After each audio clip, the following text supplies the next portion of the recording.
Airport पे कुर्बानी करूंगा, ये नहीं, जज साहब को नहीं कहा मैंने ये मैंने आप लोगों को कहा था। जज साहब को मैंने ये कह दिया तो उनको तो यानी एक और सोल्यूशन भी मिल जाएगा, ठीक है इधर ही कर दे। वो एक्चुअली हदीस भी है कि जहाँ पे आपको रोक दिया जाए, हदीस मुबारक है, जहाँ पे आपको रोक दिया जाए फिर वहाँ पे आप, और ये अल्लाह ताला का हुक्म भी है, जहाँ पे हुक्मरान अगर आपको रोके या रास्ते में कहीं पे रुकावट डाल दी जाए, आप हज के लिए जा रहे हैं तो आप वहाँ पे कुर्बानी करें, अल्लाह कबूल करने वाला है वो, तो ये तो वो जानता है। लेकिन मैं इंशाल्लाह तवाफ भी करूँगा, हज भी करूँगा, और मैं पहुँच जाऊँगा, मुझे पता है पहुँच जाऊँगा, हरम में पहुँच जाऊँगा। इमरान भाई, ये जाने क्यों नहीं दे रहे? क्या इनको ये डर तो नहीं है कि आप जाके फिर वापस नहीं आएंगे? बार बार आपको रोका जा रहा है, हालांकि अदालती हुक्म भी नहीं, इनको जाके वापस आ गया। मैं 3 दफा पहले भी गया हूँ, वापस आया हूँ। उनको डर ये है कि ये वापस ना आ जाए, फिर वो गारंटी करके कहते हैं कि तुम जाओगे तो फिर गारंटी दो वापस नहीं आओगे। वापस तो हमने आना है। इमरान भाई, हुकूमत को आपसे या इन इदारों को आपसे क्या खौफ है? क्या आप भी एक जर्नलिस्ट हैं? यार ये मैं भी समझने की कोशिश कर रहा हूँ कि मुझे 7 दफा इन्होंने गिरफ्तार किया, 3 दर्जन मुकदमे तो मियाँ साहब ने लड़े हैं। ये मेरे से सिर्फ फीस मांग ले तो मैं सारी जिंदगी के पैसे नहीं दे सकता। नहीं तो 30 तो मुकदमे लड़ लिए मियाँ साहब ने, फिर हर मुकदमे के बाद ये खाना खिलाते हैं, और कम से कम मेरे साथ 40 आदमी होते हैं जिनको ये खाना खिलाते हैं, पूरा एक वलीमा करते हैं हर मुकदमे के बाद। तो मुझे नहीं समझ आ रही कि निकालना क्या है और चाहिए क्या। अब ये जो मैं आपके सामने खड़ा हूँ, क्या मैं 1-2 साल पहले इस तरह था? तो अल्लाह का लाख लाख शुक्र है, उसकी बड़ी मेहरबानी है, मैं जो हूँ हर हाल में उसका शुक्र अदा करता हूँ। लेकिन आज इनको समझ आ जाए तो बड़ी अच्छी बात है, 1 साल के बाद भी आ जाए तो मैं यही हूँ भाई जो मैं हूँ। मैंने उस दिन कोर्ट में भी खड़े हो गया, I am the same person, मैं बदला तो नहीं। और क्यानी साहब की अदालत में मैंने ये खड़े होकर कहा जी मैं वही आदमी हूँ जो पहले था और आज भी वही हूँ। तो सोच नहीं बदलती, नजरिया नहीं बदलता, वो दलील के साथ बदलता है।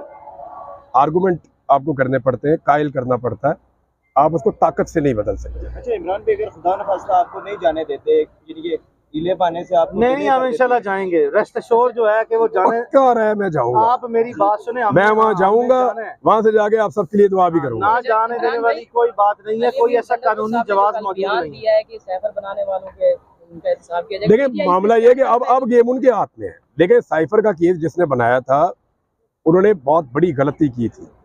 मुझे अक्टूबर में ये पता चला था, मैं तो था ही नहीं यहाँ पे, जब वापस आया अक्टूबर में पता चला कि साइफर भी केस बना हुआ है। मैं अपनी टीम के साथ बैठा था, मैंने कहा ये बहुत बड़ा अपने पाँव पे कुल्हाड़ा मारा किसी ने। कैसे? अगर इमरान खान को सजा हो जाती है ना तो वो तो सजाएं हो ही रही है, उनमें एक और हो जाएगी। लेकिन कहीं अगर वो इस केस में बरी हो गया ना तो उसके हाथ में वो हथियार आ जाएगा जिससे वो सबको आगे लगा देगा। अब साइफर एक ऐसी चीज है जिसपे इमरान खान का सारा बयानिया खड़ा था, वो बयानिए के ऊपर अदालत की स्टैंप लग गई है। अब वो विदाउट स्टैंप उस बयानिए ने पाकिस्तान में क्या किया है, अब तो अदालत की मोहर भी लग गई है। अब देखते हैं अब क्या होता है। आपको बाहर नहीं जाने दिया जा रहा। इंसानी हकूक की तंजीमें बहुत सारी पाकिस्तान के अंदर नाम निहाद तौर पे काम कर रही है कि इंसानी हकूक के खिलाफ नहीं, उन्होंने ट्वीट किए हैं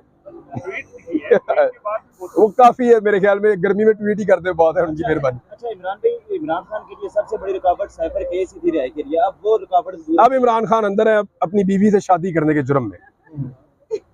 क्या लग रहा है कब तक फिर इमरान खान अब बाहर आ सकता है? आपका क्या एनालिसिस है? देखिए इमरान खान के बाहर आने का फैसला करना तो अदालत में है, फाइनली डिसीजन तो यहाँ से ही आएगा, लेकिन होगा फैसला आपको पता है कैसे।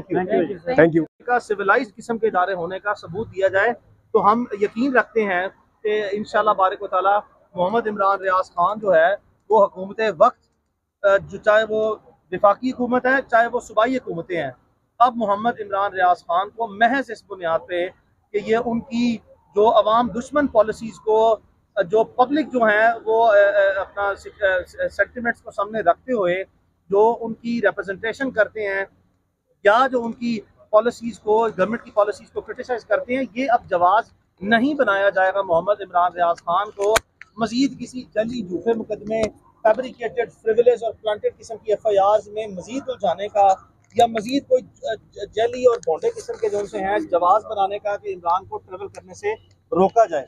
तो ये एक कॉम्प्रीहेंसिव किस्म का मैंने आपको डिटेल किस्म की ब्रीफिंग दे दी है जो इस वक्त एग्जिस्टिंग सिनेरियो है। और इंशाल्लाह बारिक व तआला हमने अदालत को बताया कि हम आज ट्रेवल करना चाहते थे शाम 7:35 की फ़्लाइट से, जो कि अब अदालत के हुक्म की वजह से और इनकी आखिरी मोहलत की वजह से हमें दोबारा दूसरी मरतबा अपनी फ़्लाइट जो है वो कैंसिल करानी पड़ रही है, जिसके लिए हमारा अच्छा खासा जो सा है वो पैसे लग रहे हैं। और हज का फरीज़ा हमने किसी भी सूरत में जो है वो अदा करने के लिए एक बहुत भारी रकम जो है वो मोहम्मद इमरान रियाज खान ने और उसकी फैमिली ने जो सा वो स्पेंड की है। तो हम उम्मीद रखते हैं कि हमें तीसरी मरतबा जो है वो फ़्लाइट कैंसिल नहीं करवाने की ज़रूरत पेश आएगी और इंशाल्लाह मोहम्मद इमरान रियाज खान बखैरियत और आफियत जो सा है वो ट्रेवल करेंगे और रूटीन में जाएंगे और रूटीन में ही वापस आएंगे, फिर जाएंगे, फिर आएंगे, फिर जाएंगे, फिर आएंगे और ये बिल्कुल किसी भी आज़ाद शहरी की तरह ही जो सा है वो जाएंगे जैसे बाकी सब आते जाते रहते हैं। Thank you.